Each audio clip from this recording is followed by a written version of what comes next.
we have returned, and as you can see, all the lives are gone. Bullshit. You know, because the Wii can't handle that.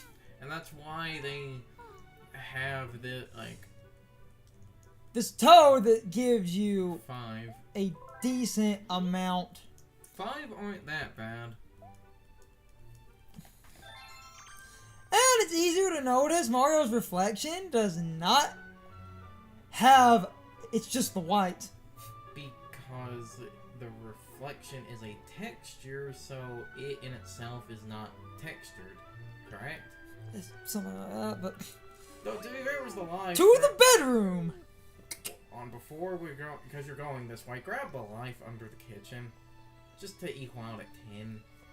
We might as well. That's the one thing. There were like 3 lives in the Common Observatory, so the 5 lives from the Toad plus, like, you know, plus the extras that get you an okay amount of lives to start out. Though, like, I know this game is from 2007, and is, like, sort of before the point they started to buck the trend, unless you're Knuckles Chaotix, which got rid of lives in, like, 1994, but lives are an outdated relic of archaic game design. Yes, yes they are. Lives literally only existed in arcade games to give you more reason to put money. I have enough stars to open the Bowser. Then open everything.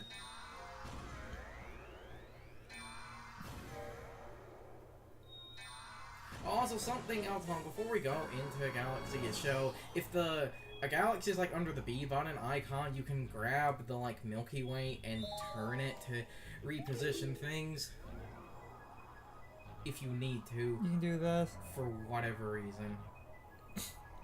It's to get... Now I guess go to Freezy Flame, because it's technically the first one, right? I don't...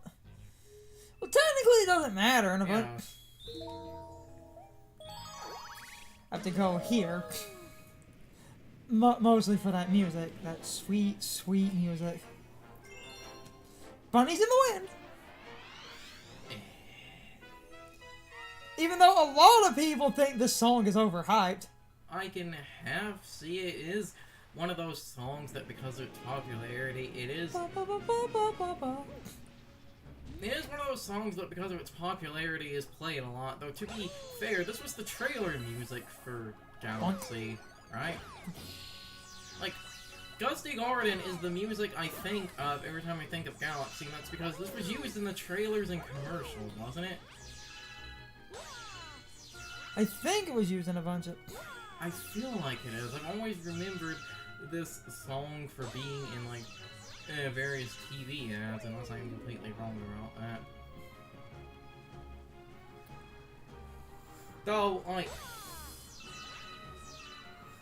this could possibly sounding a bit like a hypocrite. I love these. Well, I can get the idea of, you know, the song being, like, overhyped or overplayed. At the same time, I would disagree with that, because I would say, like, Nintendo themselves actually haven't poured the song out too much. It's not like One Wing Angel or something where it basically kept being poured out in every opportunity it could show up. Nintendo, at least for a while there, actually didn't use this song very often, because, like, you, around getting Stardust.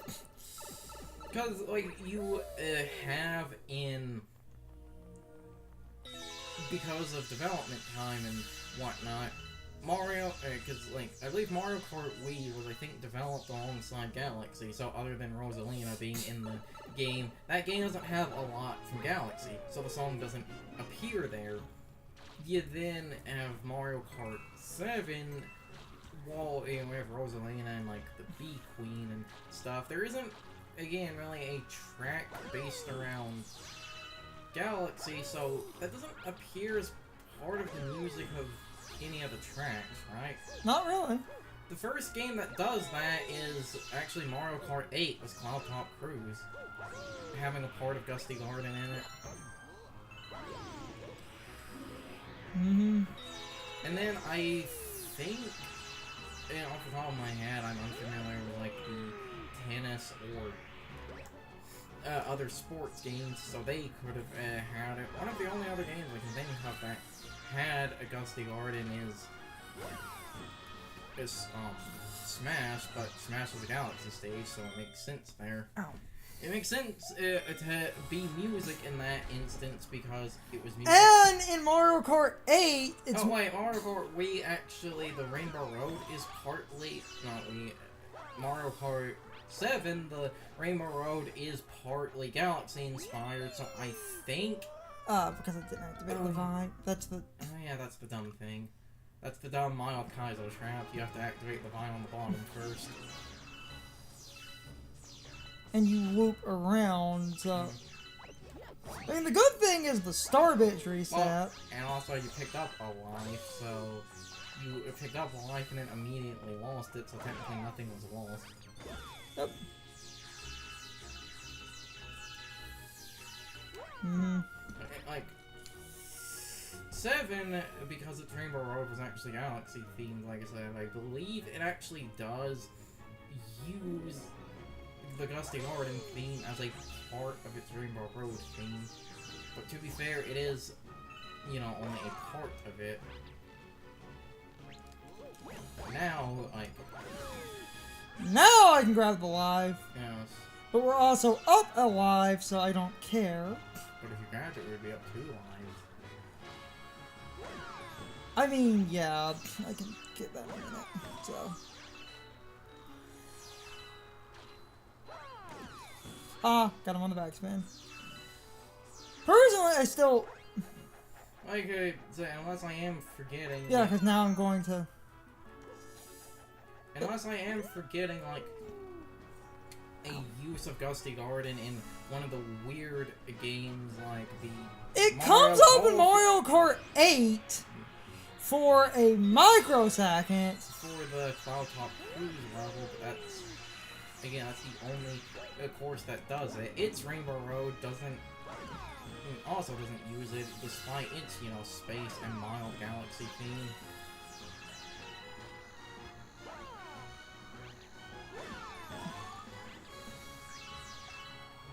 Going a bit slow to just grab store bits and stuff, because we needed a bunch of store bits.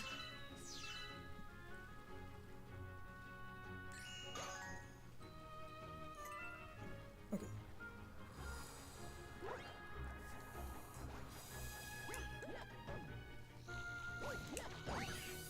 Arg. Ow. Should keep pausing and sort of readjusting.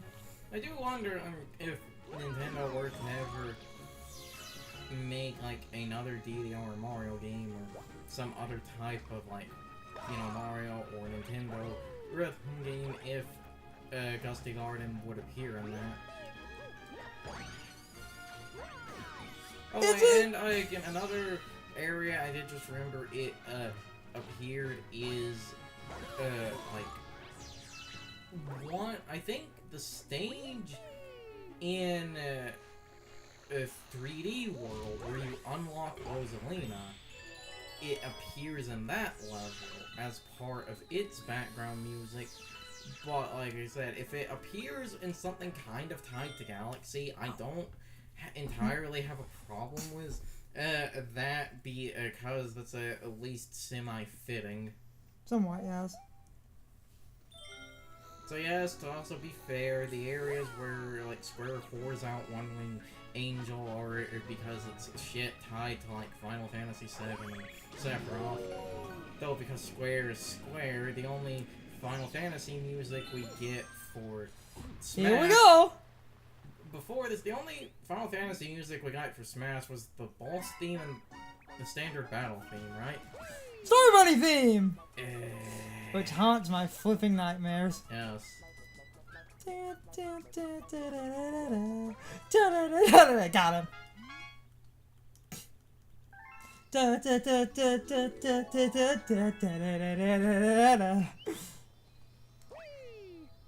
I mean, that was clean enough. Ow. The one problem with using Joy-Cons The one minor problem with using Joy-Cons, Well, it's more the position you're in. they're small and it can kind of hurt your hands to hold these damn things. That's more because of the position you're in. If, like, you're sitting on the bench, I'm sitting on because you have more room, it would probably be less awkward. It's not the worst thing, but it's just...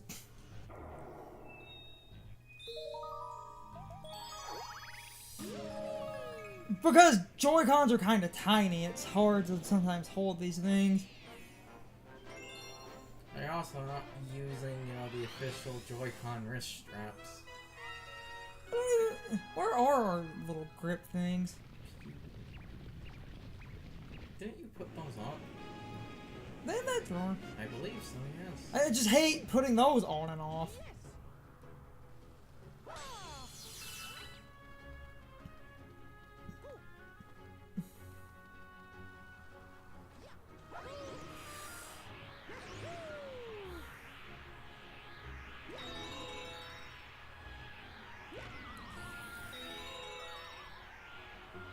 You know what picking up that coin does? It gets you star bits at the end. No. This is the dirty little secret.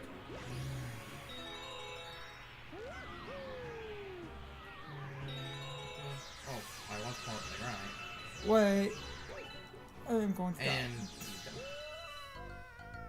And the secret level might not be in this one then. Hmm. One of these involved getting all the coins. There's a secret that's all the coins, and then there's a...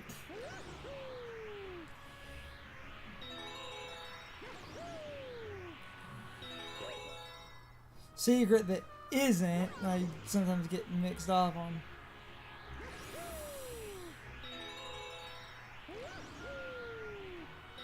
Yeah. But well, it's close enough. ooh. Thanks, Gravity. You never let anyone down. Eh? Eh? No, all gravity does is let you down. Gravity humor. That's the part name. Question mark! Love this planet. Oh, it is just like a question mark. It's shit like a question mark. Oh no, my immersion is ruined. There would never be a planetoid out in space that's shaped like a question mark and have this center of gravity.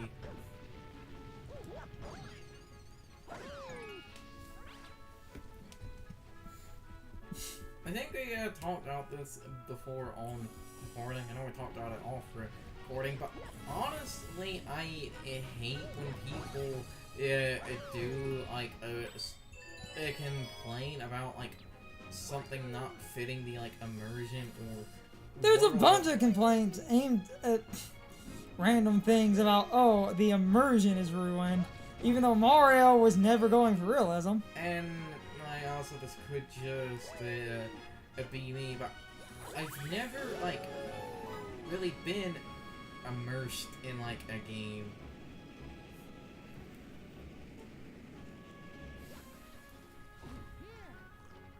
I've never had an effect where like a game like immersed or something. The closest you could maybe say is in Doom 64 because they put like sounds that sort of sound like the monster grunts in the ambient background and noise. I once thought that meant an enemy was behind me, so I actually did fire at nothing because of this. As you do. That's also what happens when you have an That's also what happens when you have an archaic save system that sends you back to the beginning of the stage, and a death means repeating the 20 minutes you just did. You get kind of paranoid and jumpy at things. Mm-hmm.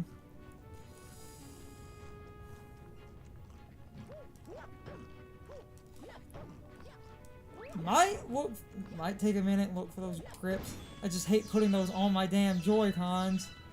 Those are kind of a bitch and a half to get off. Yes. Yes, they are. But I might look for... I think I know where I put those.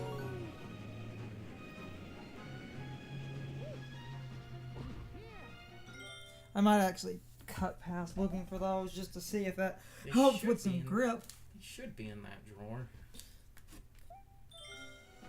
Okay, I'm back. I actually put the damn extension grips on the Joy-Cons, and they're a little bit heftier now. I used to think this boss was Mayor Burrows. I would misread it. It's Major Burrows. What is he the mayor of? That's why I was confused as a child. I was like, what are you the mayor of? But no, he's Major Burrows.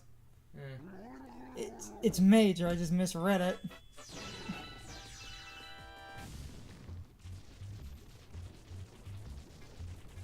As we established before, that's what happens when you have a shitty tube TV that's outdated even when tube TVs were still in. Okay. The extra grip's helping a little bit. There's just more to grip now. Extra thick. So now, does that, and then he'll get really pissed off.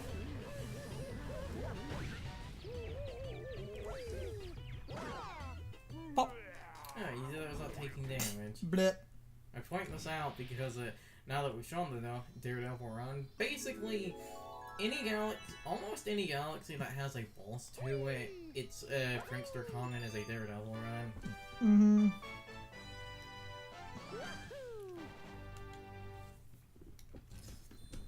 So I'm now just trying to readjust my fingers around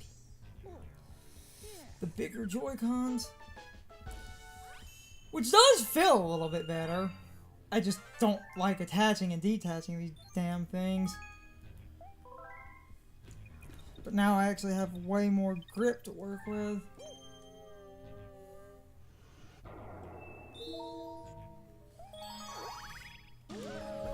Still kind of hurts my hands though, because Joy-Cons are so tiny. Gusty Garden Gravity Scramble. Anyway, we're cutting aside. I just don't. Oh, I remember this mission. Just don't think about these wrist strap and the sort of Joy-Con extenders. The ending part of this mission, because of the way its gravity works, isn't there a speedrun skip in this mission? Oh, there's two of the bags. Yeah.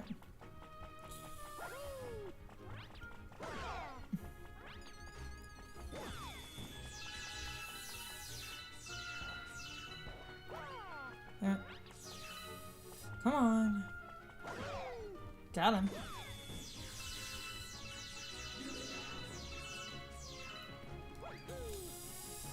Okay. And then we can go back for the secrets. I love Gusty Garden.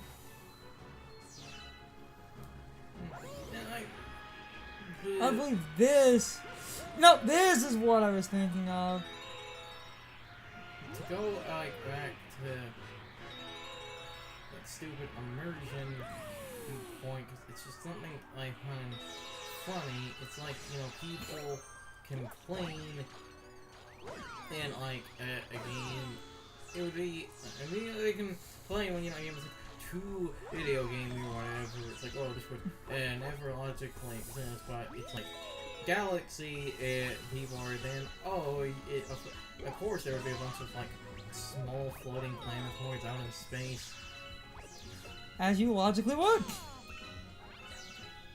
It's definitely not people just kind of. It's definitely. Even though if we're this is something I made a joke out of recording. Even though if we're I got it. Son of a bitch, I got it. If we're going to like be that guy with this, how do you motherfuckers explain that ghost galaxy I can't remember the name of? Because that means someone just built a mansion just out in the middle of space. As you do. It's the logical space mansion. Not only did he build a mansion out in space. That was the secret, by the way.